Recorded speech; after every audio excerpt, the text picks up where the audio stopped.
اللہم صلی علی سیدنا محمد وعلی آل سیدنا محمد وبارک وسلم۔ السلام علیکم۔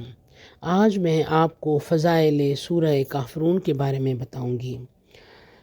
سورہ کافرون کے بے شمار فضائل ہیں، چند ایک میں آپ کو بتانا چاہوں گی۔ جو شخص اس سورت کو خلوص دل سے بعد نماز فجر یا بعد نماز عشاء 11 مرتبہ پڑھنے کا معمول بنا لے، اس کے دل سے بغض، کینہ، حسد، جھوٹ، فریب، نفاق، گویا کہ ہر قسم کی اخلاقی برائی نکل جائے گی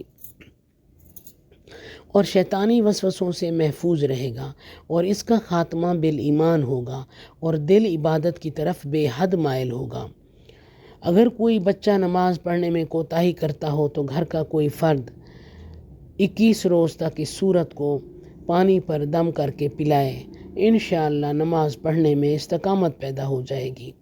حضرت ابو ہریرہ رضی اللہ تعالیٰ عنہ سے روایت ہے کہ حضور صلی اللہ علیہ وآلہ وسلم نے فرمایا، جو شخص سورہ کافرون کی تلاوت کرے اسے چوتھائی قرآن کے برابر ثواب ملے گا۔ سبحان اللہ۔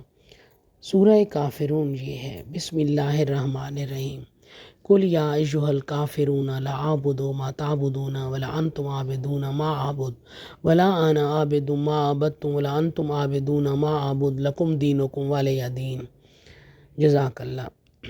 میرے ساتھ محبت کے ساتھ ایک مرتبہ درود پاک پڑھ لیجئے، صلی اللہ علی حبیبہ محمد وآلہ وصحبہ وسلم۔ جزاک اللہ۔ سبسکرائب کر دیں، لائک کر دیں۔ جزاک اللہ۔